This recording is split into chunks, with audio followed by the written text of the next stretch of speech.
Vorbeam aseară despre sabat. Sabatul Domnului, ziua a șaptea, ziua închinată Domnului și poate ne întrebăm și care este? Care este? Stimați ascultători, eu vă spun bun venit la această nouă, a doua prelegere din seria de învățături despre ziua de sabat. Dar s-ar putea ca unii dintre dumneavoastră să se mire de anumite lucruri pe care le aud aici.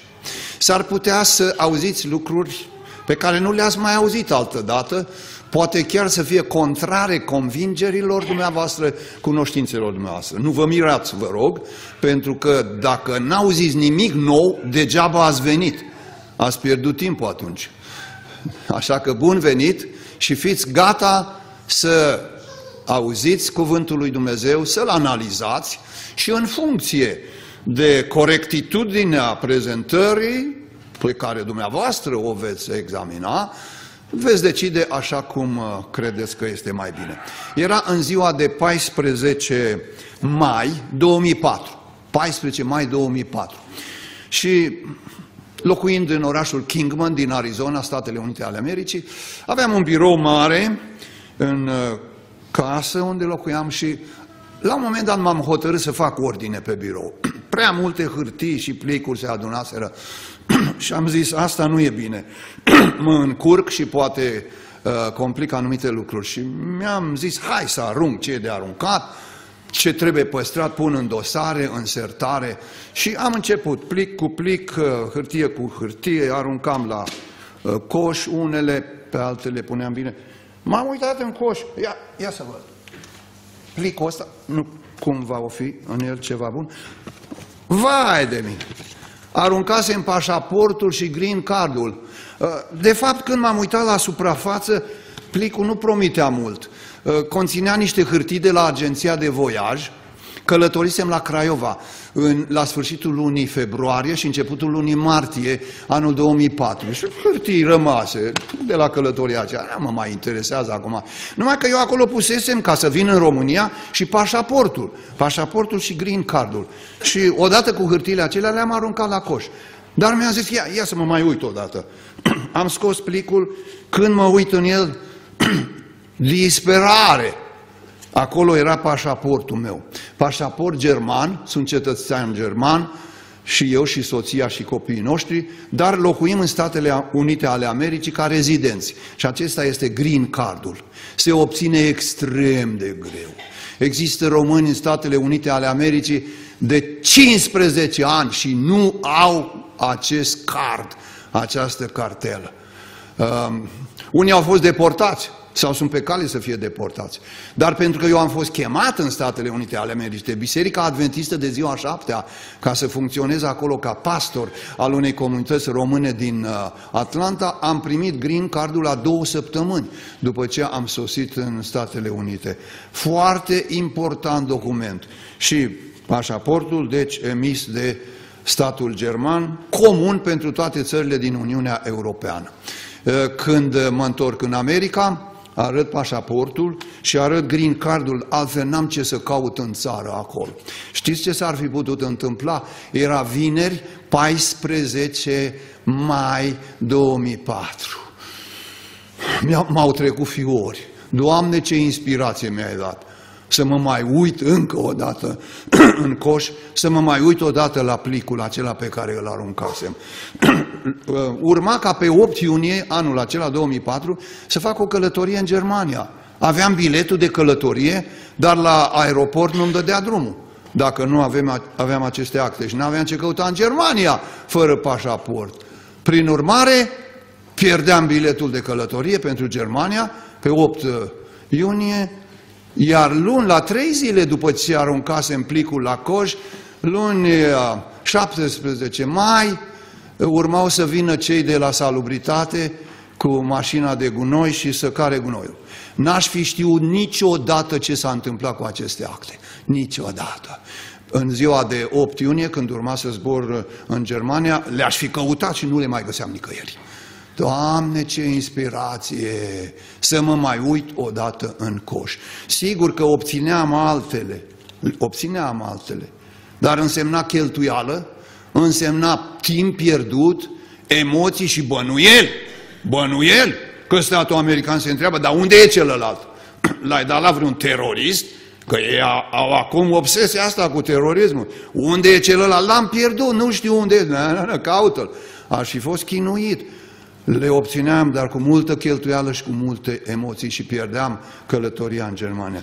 Ce bine că m-am mai uitat odată la plicul acela. Stimați ascultători, ați auzit că există oameni ciudați care în loc să țină duminica, țin sâmbăta.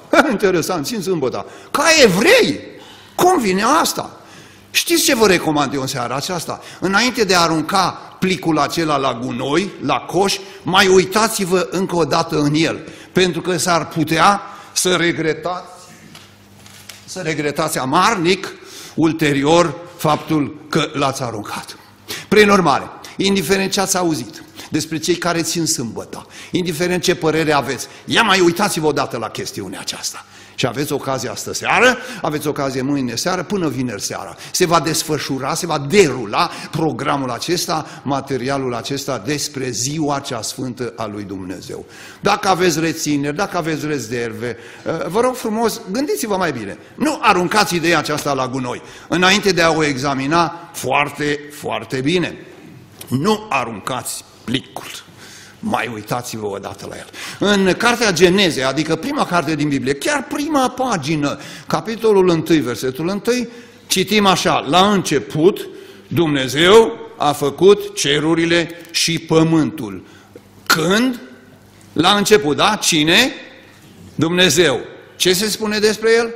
A făcut cerurile și pământul. În limba ebraică, în care s-a scris cea mai mare parte din Vechiul Testament, numele lui Dumnezeu folosit aici, la început Dumnezeu, uitați, la început Dumnezeu a făcut cerurile și pământul. Acest cuvânt Dumnezeu este traducerea cuvântului ebraic Elohim, Elohim, și are formă de plural. Terminația im acolo este terminație de plural. Ca în limba română să zicem uri, cadouri, tablouri. Acea terminație de 3 litere, uri, este terminație de plural. Așa în limba ebraică, im, la urmă, Elohim, este plural. Deci corect ar fi așa să citim. La început, Dumnezeii au făcut cerurile și pământul. Cum vine asta? Că noi știm din Biblie că există un singur Dumnezeu.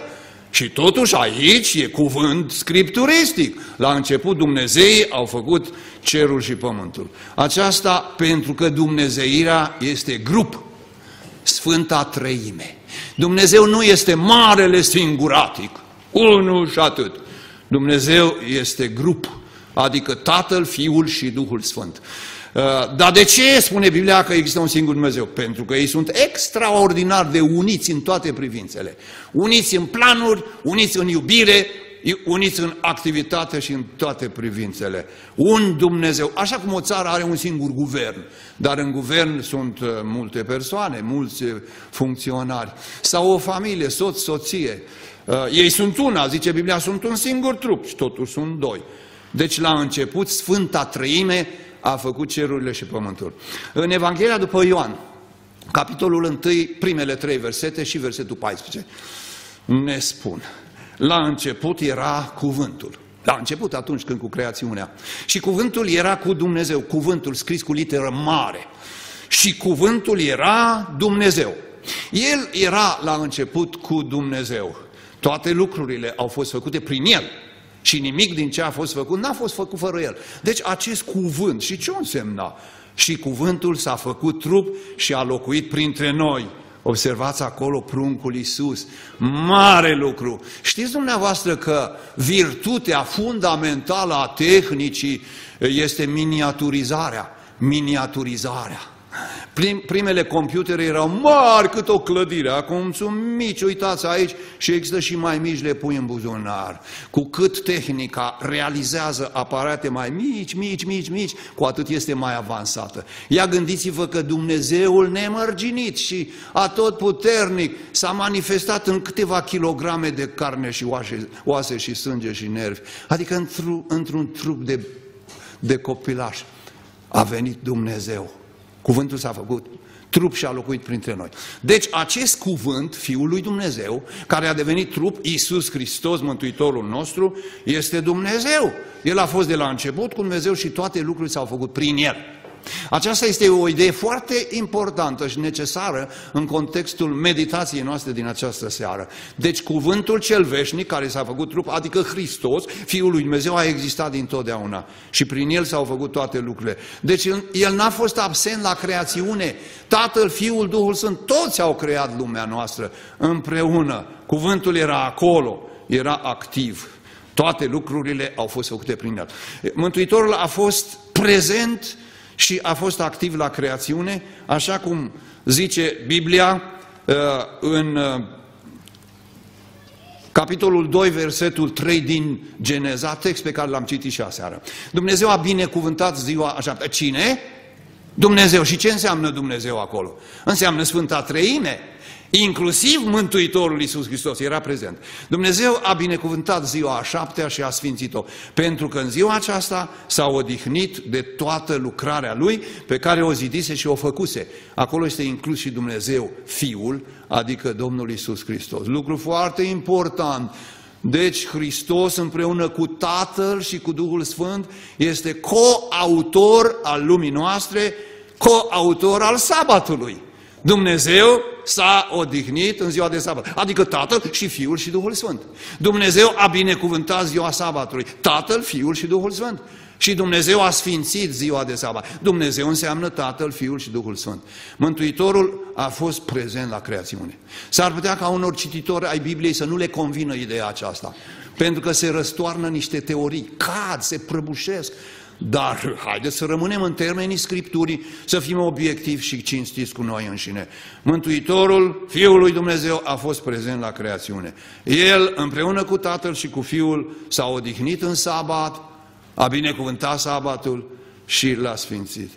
În Marcu, capitolul 2, versetul 28, avem cuvântul evanghelistului, care redă exprimarea Mântuitorului. Așa că Fiul omului, El, Iisus, este Domn chiar și al sabatului. E normal să fie Domnul sabatului, pentru că El l-a făcut, El, Creatorul.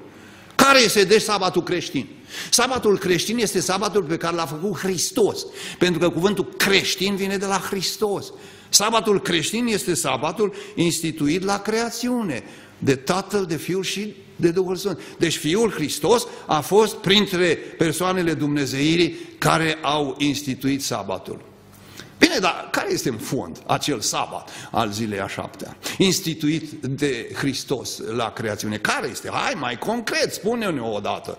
Vom găsi răspunsul cu această ocazie la această întâlnire. Care este ziua a șaptea a săptămânii? Aș întreba care. Care este ziua a șaptea a săptămânii? Duminică? Atunci ar însemna că Iisus a înviat luni. Dacă duminică e ziua a șaptea a săptămânii, atunci Iisus a înviat luni. Dacă luni e ziua întâia a săptămânii. Pentru că iată ce spune Biblia, să vedem mai departe. Să lăsăm acum orice numărătoare omenească arbitrară la o parte și să ascultăm cuvântul lui Dumnezeu. În Marcu, Evanghelia după Marcu, capitolul 16, versetul 9, ni se spune: Iisus, după ce a înviat în dimineața zilei dintâi a săptămânii, s-a arătat mai întâi Mariei Magdalenei. Care zi a săptămânii a fost ziua în care a înviat Domnul Iisus Hristos? Ce număr avea? După Marcu a fost ziua dintâi a săptămânii. Acum nu e deloc greu de știut în care zi a înviat Mântuitorul. A înviat într-o zi de duminică? Fără îndoială, toată lumea știe lucrul acesta. Numai că, observați, Biblia declară că acea zi în care a înviat Mântuitorul nu este ziua a șaptea, este ziua întâia a săptămânii. Adică duminică este prima zi a săptămânii, așa spune textul din Marcu. Acum să numărăm în mod corect după Scriptură. Duminică, luni, marți, miercuri, am pus-o la mijloc în mod intenționat. Apoi joi, vineri, sâmbătă. Aceasta este structura săptămânii. 3 zile înainte de miercuri, 3 zile după miercuri. Și miercuri este ziua de la mijloc, cum vom vedea mai târziu. Iată săptămâna creațiunii. Prima zi, a doua zi, a treia zi, a patra zi, a cincea, a șasea și a șaptea. Duminică, luni, marți, miercuri, joi, vineri, sâmbătă și s-a terminat săptămâna. Dumnezeu a scris cu mâna Lui cele 10 porunci pe 2 table de piatră și le-a dat lui Moise spre păstrare. Porunca a 4-a, porunca sabatului, începe așa: adu-ți aminte de ziua de odihnă ca să o sfințești. Exodul 20, versetul 8. Poruncile nu erau noi, ci existaseră întotdeauna. Despre sabat Dumnezeu a zis: adu-ți aminte. Este absurd, este imposibil, nu se pune problema să-ți aduci aminte de ceva nou. Dacă acum apare ceva, cum să-ți aduci aminte? Ceva care a existat până aici. Numai în legătură cu un astfel de lucru se pune problema să-ți aduci aminte. Ați văzut că sabatul provine de la creațiune. A fost a 7-a zi a primei săptămâni, binecuvântată și sfințită de Dumnezeu, în care Dumnezeu, care nu obosește niciodată, s-a odihnit. Acolo, în direcția aceea, erau îndemnați israeliții să privească. De evenimentul acela al creațiunii, ei trebuia să-și aducă aminte. Acum, iată câteva texte din Noul Testament care ne învață ceva. În Evanghelia după Ioan, capitolul 2, versetul 13, zice evanghelistul: Paștele iudeilor erau aproape. Fixați-vă în memorie acest text, e important. Paștele iudeilor erau aproape. Alt text, Ioan 6:4. Paștele, praznicul iudeilor, erau aproape. Ioan 11:55. Paștele iudeilor erau aproape, tot așa, da? Ioan 7, versetul 2. Și praznicul iudeilor, alt praznic, praznicul zis al corturilor, era aproape. Praznicul iudeilor. Ioan 5, versetul 1. După aceea era un praznic al iudeilor. Praznic al iudeilor, praznic al iudeilor. Paștele, sărbătoarea corturilor, da, multe praznice ale iudeilor. Nicăieri nu veți găsi că sabatul a fost vreodată numit praznic al iudeilor. Nicăieri în Noul Testament, absolut deloc. Sabatul zilei a 7-a nu e numit praznic al iudeilor. Și am să vă dau texte. Ioan 9, versetul 14. Și era o zi de sabat când făcuse Iisus tină și îi deschisese ochii. Permiteți-mi să modific textul acesta ca să placă unor anumiți cititori ai Bibliei. Și era o zi de sabat, adică un praznic al iudeilor, când făcuse Iisus tină și îi deschisese ochii. Corect? N-avem voie să modificăm cuvântul Scripturii. Era o zi de sabat când Iisus a deschis ochii orbului din naștere. Luca 4:16. A venit în Nazaret, unde fusese crescut, Iisus, deci, și după obiceiul său, în ziua sabatului a intrat în sinagogă. Nu zice în ziua sabatului, adică un praznic al iudeilor, nu? Faptele Apostolilor, capitolul 16, versetul 13. În ziua sabatului am ieșit afară pe poarta cetății, lângă un râu, unde credeam că se află un loc de rugăciune. În ziua sabatului, atât. Nu praznic al iudeilor, nu, deloc. Adam și Eva au fost creați în ziua a 6-a. A urmat sabatul în care Dumnezeu s-a odihnit. Nicăieri Biblia nu numește ziua a 7-a praznic al iudeilor. Absolut deloc. Dar știți ceva? Eu citesc ziarele în Statele Unite. Ziarul de cea mai mare circulație, USA Today, care apare de 5 ori pe săptămână, de luni până vineri. Îl citesc în fiecare zi.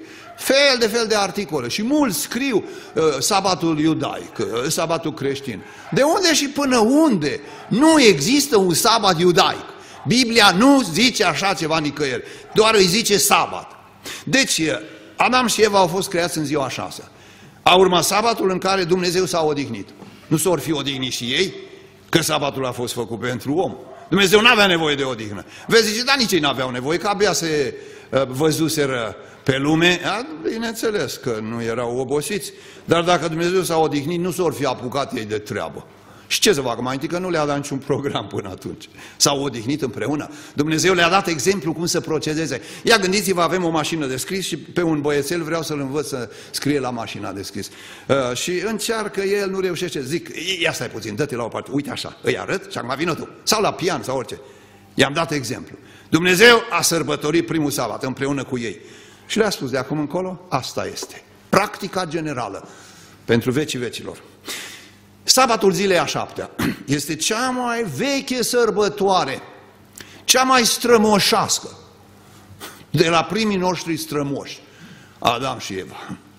Dacă reușiți, stimați ascultători, să descoperiți vreo altă zi mai strămoșească decât sabatul zilei a 7-a, eu vă felicit. Dar nu există strămoși mai vechi ai noștri, ai tuturora, decât Adam și Eva. Și pentru că odată cu ei s-a introdus ziua de sabat, putem spune, este sărbătoare strămoșească, ultra strămoșească, cea mai strămoșească din toate. Marcu 2:27 a zis Mântuitorul, sabatul a fost făcut pentru cine? Ce scrie acolo? Pentru om. Oricine are pretenția că e om, trebuie să accepte sabatul zilei a 7-a, sâmbăta ca zi de odihnă. Evreii au avut un rol important în planul lui Dumnezeu. Ei au fost făcuți depozitarii poruncilor lui Dumnezeu. Și Dumnezeu le-a dat lor poruncile să umple lumea cu ele. Au făcut-o nu prea, dar creștinii au continuat.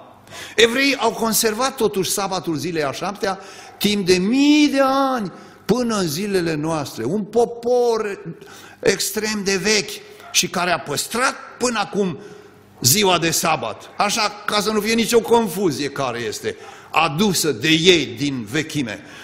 Popoarele celelalte erau popoare păgâne, care nu cunoșteau poruncile lui Dumnezeu cum le cunoșteau evreii. Popoarele păgâne se închinau nu la adevăratul Dumnezeu, ci se închinau la chipuri făcute de mâinile lor și se închinau la aștri, la soare, la lună, la stele, la zodii. Păgânii așa făceau.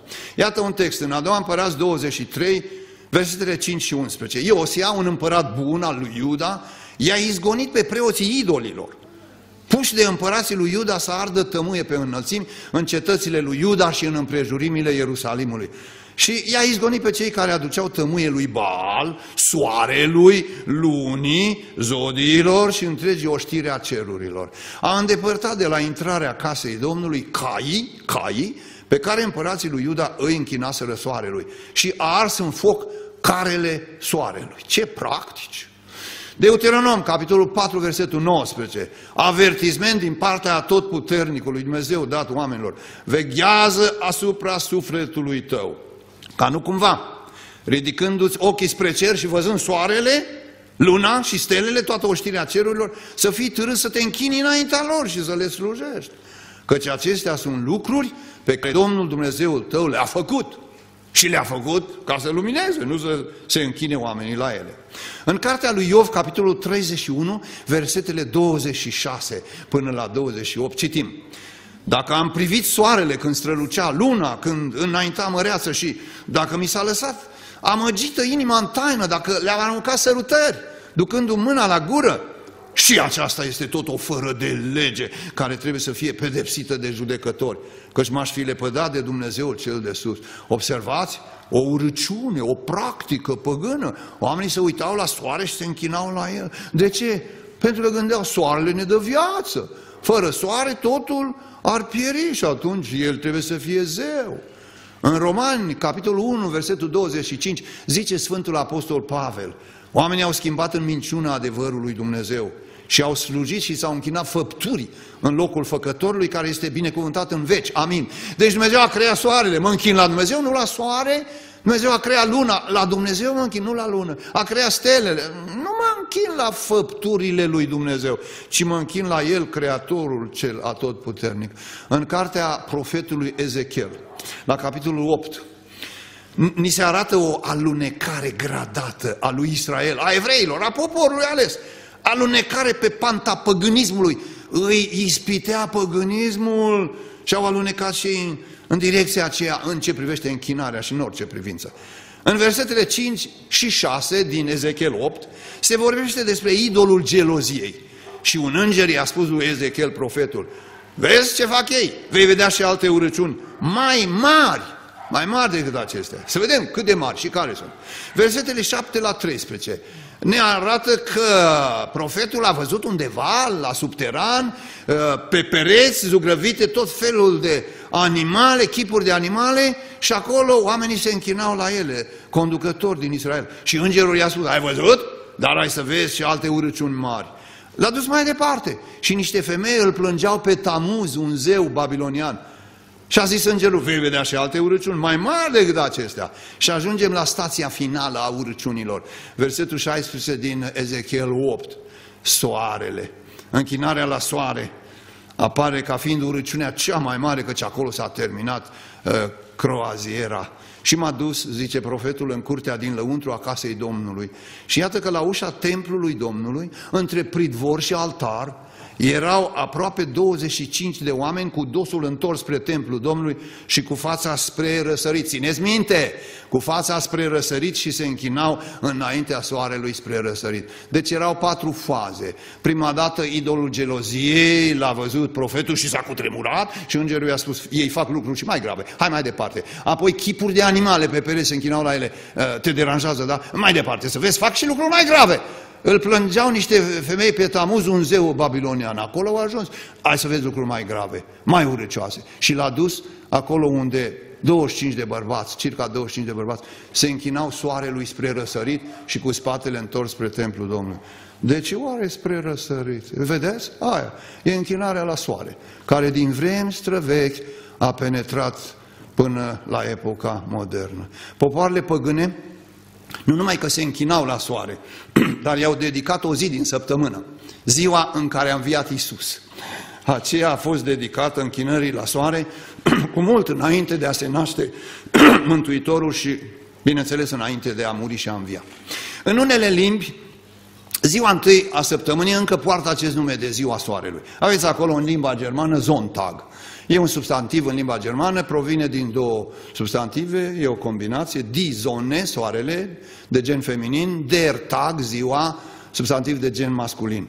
Și Sonntag, der Sonntag înseamnă ziua soarelui. Așa spun germanii la duminică. Apoi în engleză Sunday, iarăși cuvânt compus din 2 substantive, sun, soare și day este ziua. Germanii și englezii și alte popoare înrudite spun la prima zi a săptămânii ziua soarelui. Adică au păstrat denumirea străveche din antichitate.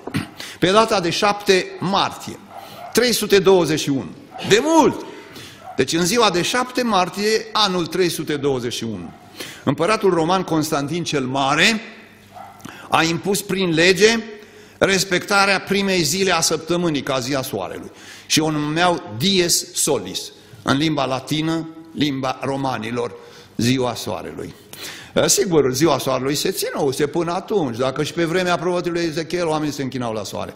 De multă vreme. Dar primul care a dat o lege ca ziua soarelui să fie sărbătorită în mod oficial a fost Constantin cel Mare. Iată decretul lui Constantin cel Mare, care a fost promulgat, când am zis, în ziua de 7 martie, anul 321, 321. A zis așa Constantin cel Mare: toți judecătorii, locuitorii din orașe și meseriașii să se odihnească în venerabila zi a soarelui.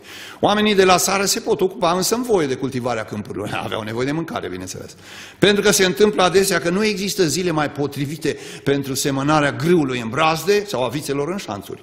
Astfel, câștigul oferit de providența cerească să nu dispară datorită ocaziei unui timp scurt. Și acolo am sursa de unde am luat citatul. Știți că în unele limbi ziua de miercuri se numește mijlocul săptămânii? În limba germană Mittwoch. Iarăși este un substantiv compus din 2 substantive. Die Mitte e mijloc și die Woche e săptămână. Mitte, die Woche. Deci Mittwoch împreună este mijlocul săptămânii. Și în limba rusă, unii știți aici, poate și în ucraineană, sreda înseamnă mijloc, în general mijloc. Deci miercuri este mijlocul săptămânii. Atunci avem 3 zile înainte, duminică, luni, marți, și mai avem după mijlocul săptămânii, după sreda, după Mittwoch, mai avem încă 3 zile, joi, vineri, sâmbătă. Asta este structura săptămânii de la început. În peste 105 limbi. Numele de sâmbătă, ultima zi a săptămânii, ziua a 7-a, e derivat din cuvântul sabat. Sabat. De exemplu, în limba spaniolă, sabado. Sabado. Ei nici nu au un alt cuvânt ca în românește, sâmbătă. Adică sâmbătă, sabat. Zicem, sâmbătă și sabat. Ei n-au decât sabado. Toată lumea zice sabado la ziua de sâmbătă. În limba greacă a Noului Testament, acolo e mai important, cum se zice, pentru că e limba cărții sfinte. În limba greacă a Noului Testament, termenul sabaton, vedeți acolo litere grecești, seamănă mult cu cele românești. Înseamnă sabat, sabaton, dar înseamnă și săptămână. Atunci când este folosit la plural, sabaton, atunci înseamnă săptămână. Astfel, prote-sabaton, prima a săptămânii, prima din săptămână, dar vedeți, merge spre sabat. Prima spre sabat, a doua spre sabat, sabatul este destinația săptămânii. Înseamnă prima zi a săptămânii. Așa apare în Marcu, capitolul 16, versetul 2. În ziua dintâi a săptămânii este ente prote ton sabaton, în prima zi spre sabat a săptămânii. În Evanghelia după Luca, capitolul 23, versetele 50 până la 56 și 24, versetul 1. Avem 3 zile consecutive, foarte importante, zile din săptămână. Versetele 50 și 51, să citim întregul pasaj. Era un sfetnic al soborului, numit Iosif, om bun și evlavios, care nu luase parte la sfatul celorlalți când l-au condamnat pe Mântuitorul. El era din Arimatea, o cetate a iudeilor, și aștepta și el împărăția lui Dumnezeu. Și omul acesta a avut curajul să se ducă la Pilat și a cerut trupul lui Iisus. Și atât aici a organizat coborârea de pe cruce a trupului Domnului Iisus. Deci s-a dus și l-a cerut. Versetul 53. L-a dat jos de pe cruce, l-a înfășurat într-o prânză de in și l-a pus într-un mormânt nou, săpat în stâncă pentru el, în care nu mai fusese pus nimeni. Adică pentru sine, pentru Iosif. El nu s-a gândit că o să procedeze altfel cu mormântul acela. Versetul 54. Era ziua pregătirii atunci și începea ziua sabatului. Aha, o zi de pregătire și apoi vine ziua sabatului. Versetul 55. Femeile care veniseră cu Iisus din Galileea l-au însoțit pe Iosif, au văzut mormântul și felul cum a fost pus trupul lui Iisus în el, în mormânt. Versetul 56. S-au întors și au pregătit miresme și miruri. Apoi, în ziua sabatului, s-au odihnit după lege. Cine? Femeile care l-au însoțit pe Domnul Iisus în ziua sabatului, după ce murise Iisus, după cruce, dincoace de cruce. În ziua sabatului s-au odihnit după lege. Și ele fuseseră împreună cu ucenicii 3 ani și jumătate în seminarul Domnului Iisus Hristos. Asta au învățat, ca în ziua sabatului să se odihnească după lege. Capitolul 24 din Luca, în continuare, versetele 1 până la 3. În ziua întâi a săptămânii, femeile acestea și altele împreună cu ele au venit la mormânt dis de dimineață și au adus miresmele pe care le pregătiseră. Au vrut să ungă trupul Domnului Iisus. Dar au găsit piatra răsturnată de pe mormânt, au intrat înăuntru și n-au găsit trupul Domnului Iisus. De ce nu l-au găsit? De ce? Pentru că nu mai era acolo, înviase cu puțin timp înainte de sosirea lor la mormânt. Foarte bine! Iisus era viu și îngerii le-au întrebat pe cine căutați. Pe cine? Pe Iisus? De ce îl căutați între morți pe acela care este viu? Ziua răstignirii, a morții, a coborârii de pe cruce și a înmormântării lui Iisus a fost, așa cum știe toată lumea, ziua de vineri, adică Vinerea Mare. Aici nu e nicio îndoială, toată lumea e de acord. Mântuitorul a fost răstignit într-o zi de vineri și e numită Vinerea Mare. Apoi în aceeași zi a fost dat jos de pe cruce, a fost înmormântat. Ziua care a urmat după Vinerea Mare, adică ziua în care Iisus a stat în mormânt, a fost care? Sâmbăta. Căci după Vinerea Mare sau Mică și oricare o fi, după orice vineri, până acum a venit sâmbăta. Iar ziua în care femeile au venit la mormânt și nu au mai găsit trupul lui Iisus, nu mai era acolo, pentru că viviase, a fost prima zi a săptămânii, adică duminică. Prin urmare, ziua sabatului este ziua dintre Vinerea Mare și Duminica Învierii. E sâmbăta. Aceea este ziua sabatului, este ziua a 7-a.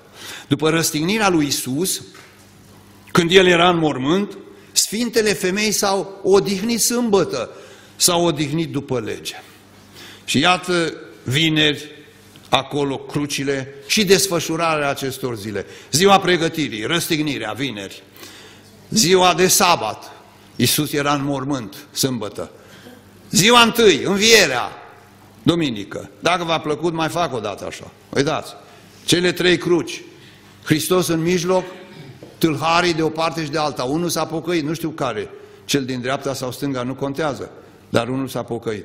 Deci a fost întâi ziua pregătirii, când a fost răstignit Mântuitorul, a fost vineri. A venit sabatul, Iisus a fost în mormânt, era sâmbătă. A venit ziua întâi a săptămânii, când a avut loc învierea.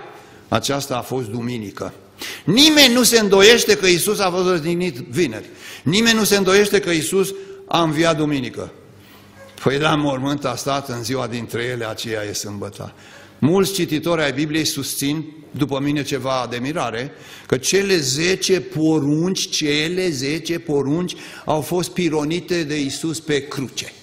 Atunci când El a murit pe cruce, a pironit acolo cele 10 porunci. Ciudat! Adică Dumnezeu a dat cele 10 porunci ca oamenii să trăiască prin ele și apoi îl trimite pe Fiul Său să moară ca să le poată pironi pe cruce. Nu poate fi o mai monstruoasă și mai absurdă gândire. A pironit Mântuitorul poruncile pe cruce? Absolut deloc! Pe cruce au fost pironite păcatele noastre. Slavă Domnului pentru aceasta! Scăpăm de ele, așa! Și numai așa are loc iertarea păcatelor. El a murit pe cruce nu ca să ne scape de minunata legea lui Dumnezeu, care e sfântă, e dreaptă, e bună, Roman 7:12, care este duhovnicească, Roman 7:14. A murit pe cruce ca să ne scape de păcate, le-a pironit acolo. Adică lista păcatelor noastre, zapisul, care era împotriva noastră, a fost pironit de Domnul Iisus pe cruce. Asta este. De fapt, nimeni nici nu crede că poruncile morale au fost pironite pe cruce, nici cei care zic așa. Vă rog să mă credeți. Cei care spun că cele 10 porunci au fost pironite pe cruce, nici ei nu cred treaba asta. Pentru că dacă iei la bani mărunți, dacă intri în amănunte să-i întrebi, adică nu ne mai cinstim părinții, ba da, deci a 5-a n-a fost pironită pe cruce. Putem să ucidem? Nu. Putem să furăm? Nu. După ce omul a spus că cele 10 porunci au fost pironite pe cruce, pe urmă spune că n-au fost pironite. Nici aia, nici aia, nici aia. Știți unde e problema? Aia e, tot porunca a 4-a, porunca sabatului. Și zic germanii așa, atunci când arunci apa din copaie, fii atent să nu arunci și copilul odată cu ea. Dacă te deranjează ceva,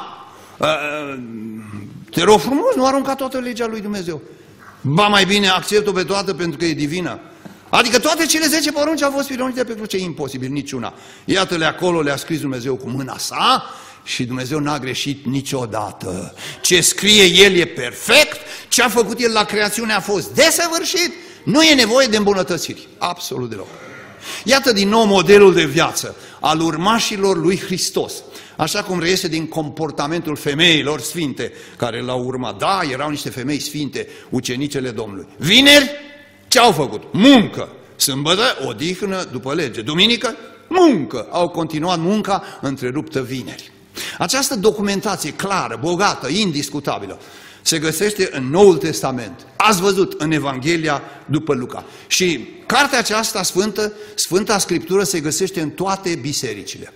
Se găsește în toate bisericile. Sunt diferențe de traducere. Dacă zice dragoste sau zice iubire, ce e asta? Mare diferență. Dacă zice nădejde sau zice speranță. E vorba numai de formulare, numai de limbaj, dar ideile sunt aceleași. În fiecare biserică se găsește Sfânta Scriptură. Oamenii o sărută în sens de respect. Dacă merită sărutată, dacă merită respectată, eu cred că merită și studiată. Așa este.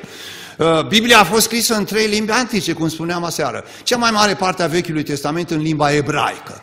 Puțin din Vechiul Testament în limba aramaică, o limbă înrudită cu limba ebraică. Probabil ca limba ucraineană cu limba rusă, probabil. Noul Testament a fost scris în întregime în limba greacă. Cum le avem în românește, s-au făcut traduceri. Și toți traducătorii Bibliei în limba română au fost preoți. Toată admirația și toată recunoștința. Românii au Biblia, au Sfânta Scriptură în mâinile lor, la dispoziția lor, pentru că s-au găsit niște cucernici care au muncit să ne o pună în mână. Și acum o studiem și sigur ne lăsăm conduși de Duhul lui Dumnezeu, nu de oameni. Și eu v-aș invita din nou, ca și aseară, nu luați nimic din ce spun eu ca perfect. Nu luați nimic din spusele mele fără să verificați. Primiți un rezumat la ieșire, ca și aseară. Aveți acolo toate textele. Deschideți Sfânta Scriptură, vedeți dacă e așa. Că eu pot să greșesc. Niciodată nu încredințați viața veșnică a noastră, mântuirea noastră în mâna unui om. Indiferent cum s-ar chema și ce funcție ar avea. Indiferent dacă ar avea doctorat în teologie sau nu ar avea. Nu lăsați ca alții să decidă viitorul dumneavoastră, veșnicia noastră. Greșesc? În fața judecății vă veți prezenta personal. Nimeni nu va fi acolo să vă scuze pentru că n-ați ascultat de cuvântul lui Dumnezeu. Ce bine că avem această carte minunată. Când am început să învăț alfabetul, aveam o soră mai mare cu 4 ani, un frate mai mare cu 1 an și 9 luni. Eu nu eram la școală încă, dar de la ei am învățat literele alfabetului. Când m-am dus la școală, în clasa 1 știam deja să citesc și să scriu așa urât, măzgăleală. Niciodată n-am scris frumos, dar scriu. Și acum scriu frumos cu computerul. Am învățat, deci, să citesc. Și prima carte pe care am citit a fost Biblia. O citesc de când am învățat alfabetul. Și o citesc o dată pe an. Am citit-o în românește de vreo 25 de ori. În limba engleză, cred că o citesc acum 15-a oară. Citesc Noul Testament în limba greacă, acum 13-a oară. Nu mă mai satur citind. Și pe măsură ce vii în contact cu cuvântul lui Dumnezeu, devii pasionat și îți dai seama câtă deșertăciune e în alte lucruri și că frumusețea frumuseților pentru viața noastră e aici în cuvântul lui Dumnezeu. Dar să continuăm. Iertați această izbucnire de pasiune. Nu mă pot stăpâni. Asta este. Se poate înțelege din cuvintele Scripturii cum trăiau ucenicii Mântuitorului. Cum trăiau Sfinții Apostoli. Pentru că femeile nu urmau alt model decât modelul apostolilor. Textul din Luca nu zice nimic despre o inversare a zilelor. Ați văzut ziua pregătirii, a venit ziua sabatului și apoi s-a dus la mormânt în ziua 1-a săptămânii, a înviat Domnul. Acel text bogat din Luca 23, 54 la 56 și 24, versetele 1 la 3, nu zice nimic despre vreo inversare a zilelor, despre vreo mutare a sanctității. Nimic, nimic, nimic. Ar fi trebuit să existe în Noul Testament un text care să sune cam așa. L-am scris eu. Ia auziți. Așa trebuia să zică Noul Testament. Întrucât Iisus Hristos a înviat din morți în prima zi a săptămânii, apostolii și prezbiterii, frații din Ierusalim, au hotărât ca această zi, adică ziua învierii, să fie respectată săptămânal în locul vechiului sabat al zilei a 7-a. Ei au hotărât lucrul acesta pentru că Iisus, în timpul celor 40 de zile de la înviere la înălțare, le-a cerut în repetate rânduri să facă și să respecte această schimbare. Textul acesta nu e în Biblie nicăieri, a fost în capul meu, bolnav, și m-am apucat să-l pun acolo în computer. De ce am făcut această fără de lege? Am vrut să arăt ce ar fi trebuit să fie în Biblie ca să fie justificată ținerea zilei 1-a săptămânii. Nu există așa ceva. Și vă plimb mai departe prin Scriptură. Să vedeți că sunt așa de clare lucrurile. Doar să nu vrei. Doar să nu vrei să accepti. Și numai atunci poate pornești în altă direcție. Suntem invitați din nou să observăm că ucenicele lui Hristos s-au odihnit în ziua sâmbetei după lege, dar s-au apucat iarăși de treabă după ce a trecut sâmbăta. Duminică, ele au reluat munca obișnuită. Au tratat-o ca pe o zi de lucru. Și auziți, ia gândiți-vă foarte bine. Vineri au pregătit miresme și miruri, adică niște chimicale făcute din produse naturale și scumpe, cumpărate, că nu le-au făcut ele. Le-au pregătit ca să ungă trupul Domnului Iisus. Când a apus soarele vineri, a venit sabatul, le-au pus deoparte. În ziua sabatului s-au odihnit după lege.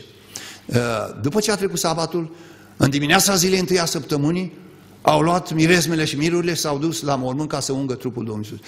Dar ce rău era, Domne, ca în sabat să ungă trupul Mântuitorului? Dar asta era un lucru sacru.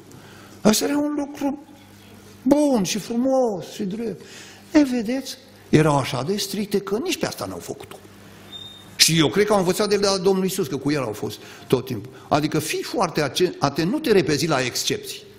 A, sigur, dacă arde casa vecinului meu, va fi tema a 6-a, și anume joi seara, despre respectarea sabatului. Dacă arde casa vecinului, mă repet și-l ajut. În ziua de sâmbătă, plec de la amvon, de la predică. Fraților, predicați mai departe, eu mă duc să ajut.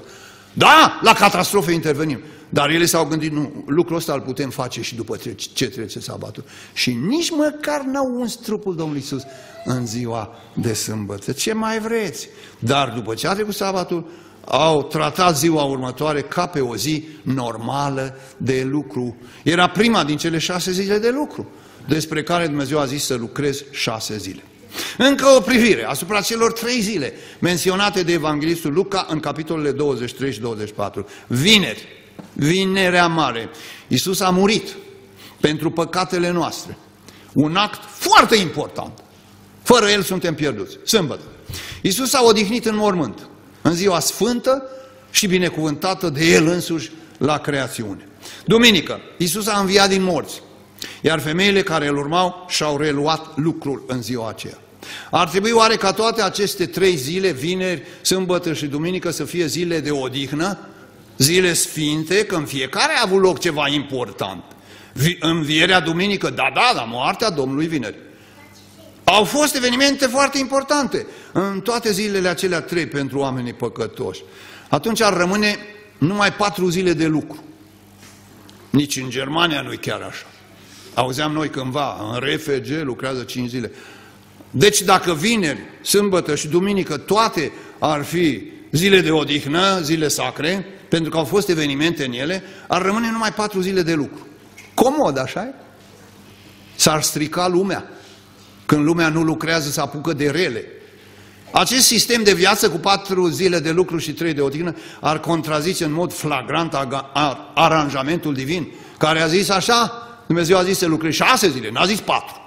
Să lucrezi 6 zile și să-ți faci lucrul tău, dar ziua 7 este ziua de odihnă, închinată Domnului, Dumnezeului tău. Să nu faci nicio lucrare în ea. Deci Dumnezeu a zis așa, fiți atenți, indiferent ce s-a întâmplat în celelalte zile ale săptămânii, evenimente mari, importante în planurile mele, indiferent, eu am sfințit și am binecuvântat una, aceea este, și nu oricare, e ziua 7 a săptămânii. Cândva, ziua națională a României era când? 23 august, 23 august. Acum este 1 decembrie. Oamenii se pot schimba. Dumnezeu nu se schimbă niciodată. Cartea lui Maleahi, scuzați, Maleahi, capitolul 3, versetul 6. Căci eu sunt Domnul. Eu sunt Domnul. Eu nu mă schimb. De aceea voi, copii ai lui Iacov, n-ați fost nimiciți. Adică Dumnezeu în 6 zile a creat lumea. S-a odihnit în ziua a 7-a fără să aibă nevoie, ca să dea exemplul lui Adam și Eva. Și ca să creeze monumentul creațiunii. S-a odihnit, a binecuvântat-o și a sfințit-o. Face vreodată altfel? Zice vreodată altfel? Dumnezeu nu se schimbă. Eu sunt Domnul, eu nu mă schimb, de aceea voi, copii ai lui Iacov, n-ați fost schimbați. De caracterul de neschimbat al lui Dumnezeu depinde existența noastră. Altfel noi am pierit. Și aici avem în Evrei 13, versetul 8, îl avem prezentat pe Mântuitorul. Ni se spune Iisus Hristos este același ieri, azi și în veci. Iisus Hristos este același ieri, azi și în veci. Ce vrem mai mult? Neschimbător. Așa cum ne-a spus la început, așa ne spune și acum, și slăvit să fie numele Său.